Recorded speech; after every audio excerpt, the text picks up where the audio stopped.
Good morning, everyone. Happy Monday. Hope everyone's doing okay. Hope you had a Merry Christmas, Happy Holiday, great weekend, whatever. Saw a lot of pictures of food. Not nice. So, wanted to cover a couple things today. Obviously, because of Christmas, between Christmas and just the weekend, not a whole lot in the news other than the normal cat fighting politics stuff, which I just didn't feel like covering today. So now a couple things I wanted to get to. Well, you'll see why. First, COVID morbidities, because with Omicron running around the world, so far it seems to be affecting a lot of people, but not really a huge spike in.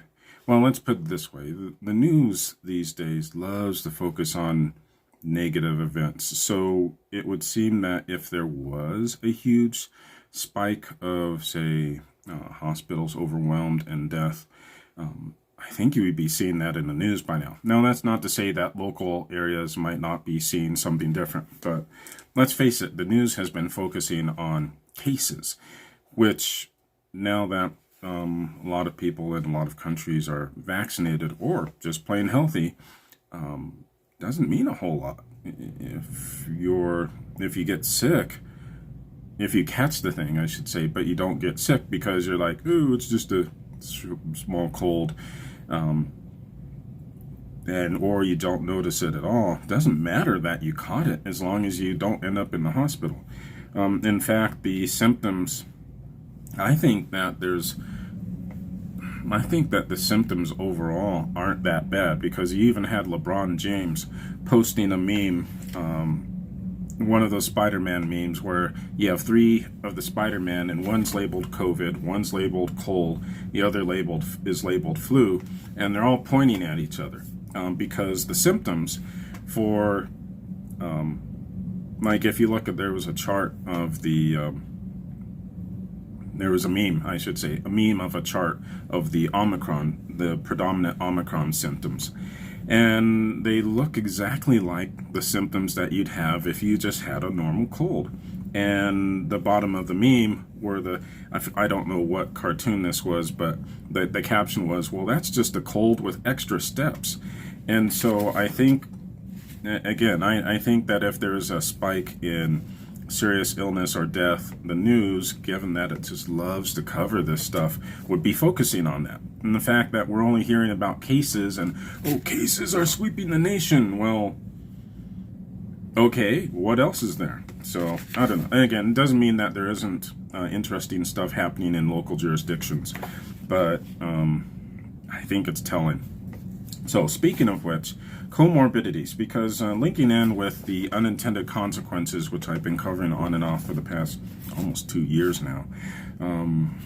CDC website, underlying medical conditions associated with higher risk for severe COVID-19, information for health providers. So there's a lot of stuff here, but essentially summary of conditions with evidence. So comorbidities, so among them, cancer, cerebrovascular, chronic kidney disease, lung diseases, liver diseases, diabetes, heart conditions, obesity, BMI above 30 pregnancy, okay, smoking, no surprise there, and essentially at the end of this article, some of the major, obviously if you have more than one of these conditions, CDC is saying that you're at more risk. So you're at the highest amount of risk. So highest risk, of course, would be 65 and older. No shock there. Comorbidities, obesity, diabetes with complication, chronic kidney disease, pulmonary diseases, that's not bronchitis, that's another word I don't know how to pronounce, neurocognitive. So yeah, but obesity, diabetes are at the top of the chart. I'll move to let's see, who was this? I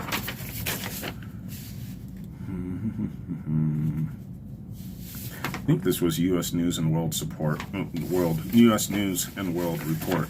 I had to copy it because it wasn't going to print out correctly. But this one,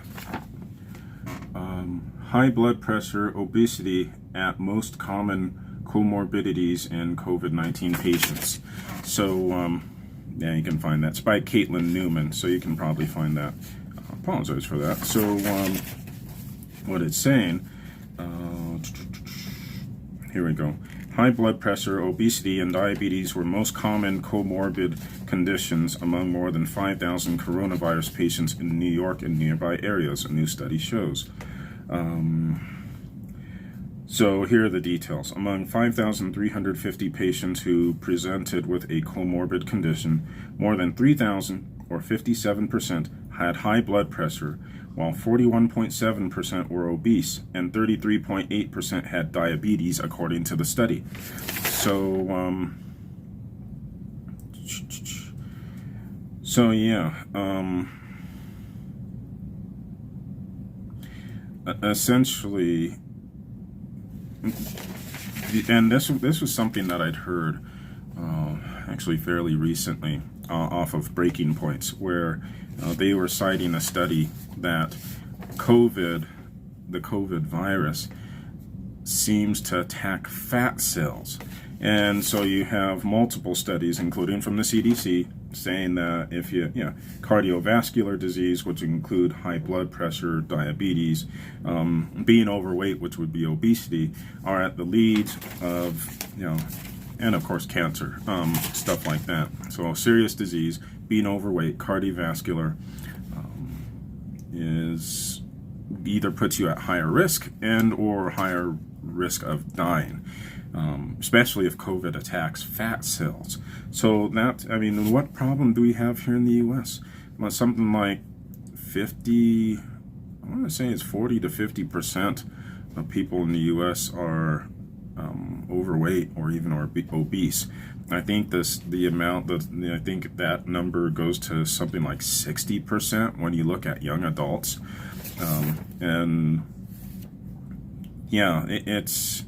And of course, what makes those worse? Oh, locking people down and keeping them in their homes so they can't get out and exercise as much or get out and about and see friends. All that stuff gives you the ability to exercise more and helps you to lose weight. And if you're stuck at home because you're locked up, essentially.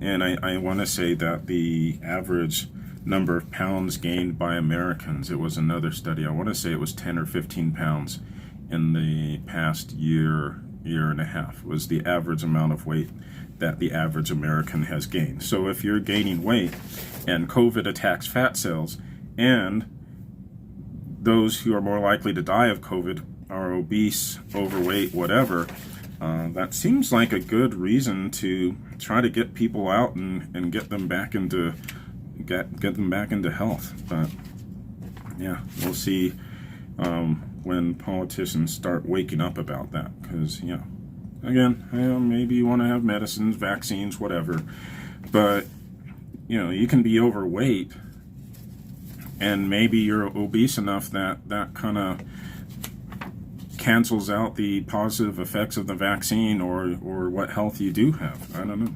So we'll see. Definitely something I think to take a look at. So next up I wanted to cover. This one is not really seen, so I did verify this in a couple of spots. It was hard because the mainstream media, I don't want to necessarily say it's because of Christmas, but you may not find this in normal media circles. Cuba has officially joined China's Belt and Road Energy Partnership. So essentially this is it's called a partnership, but essentially what it means is that China is going to use its technology, its resources, to build up the infrastructure of countries, and it could be infrastructure, energy, telecommunications, other technologies, essentially helping to modernize these countries. And I do say countries because, according to the Cuban ambassador, this program, which started in April of 2019, now involves 29 countries. So the reason why some people are poking their heads up and taking notice, obviously Cuba is just off the coast of the United States. One of the reasons why people are concerned is that this is supposed to be a partnership, but the country is essentially supposed to pay China in some way, shape, or form through loans. You've already had one country, according to one article I found, I believe it was Sri Lanka, where they were, for whatever reason, unable to pay their loans to the Chinese, that the Chinese gave them loans in exchange for building up their different infrastructure projects, and they were unable to keep up with the loan payments. So now China apparently has an agreement to control one of their major ports for the next 100 years, essentially. So one of the concerns is that Cuba may not be able to keep up its end of the bargain because, well, not exactly in the strongest economic position. And then you essentially have China, who's one of our main rivals both in economics and military, controlling assets in Cuba, which just happens to be 90 miles off the coast of Florida, I believe. So, that's a concern. How much of this will be picked up by the mainstream media, I don't know. I will also add, speaking of 29 countries involved in this is one of the reasons why COVID seemed to pop up in, shall we say, several countries that may not have had COVID spikes in the very beginning, because I'll bring up Iran as one principal example. They are also members of China's Belt and Road Energy Partnership. And one article that I remember seeing pointed out the fact that the Chinese, who were overseeing this partnership, these different projects, would, how do I put this? They would they would go on vacation and visit people at home, which many of them went back to the Wuhan province. And then they would go back to Iran and these other countries when their vacations were over.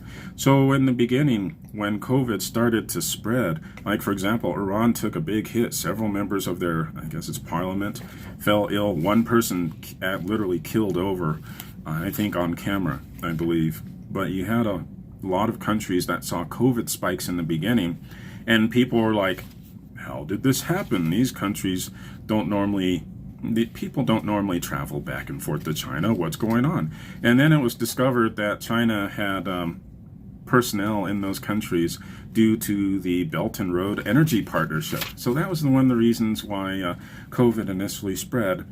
Probably didn't see that in the mainstream media either. So, but neither here nor there at this point.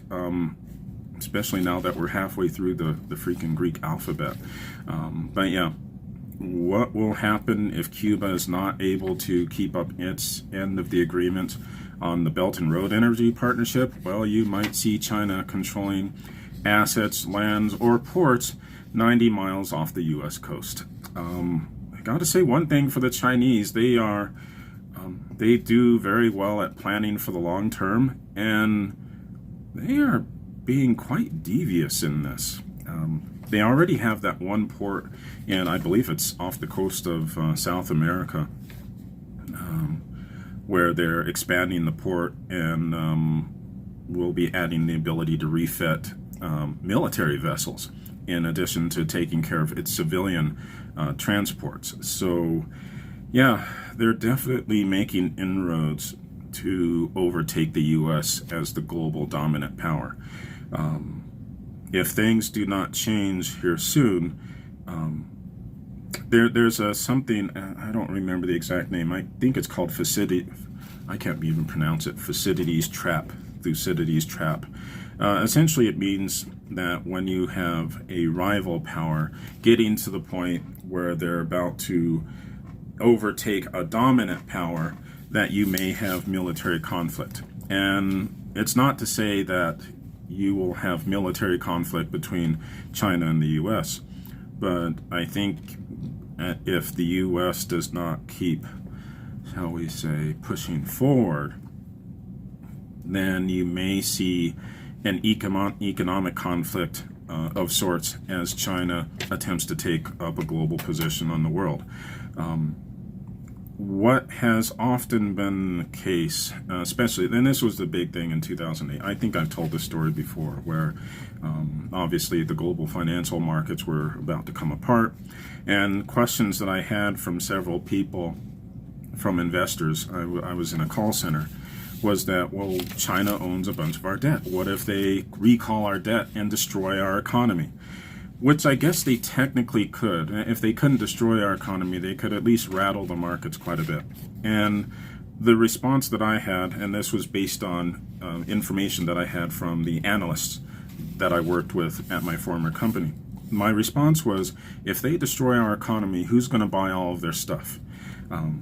And I think that's the big thing. Like, you will probably hear something from someone about how, well, China's just out to destroy everything. It's the equivalent of saying that, oh, I want to dominate everyone in this game of Monopoly, so I'm going to upend the board and destroy everyone. Well, if I do that, I can't keep collecting rent. I destroy all my hotels too.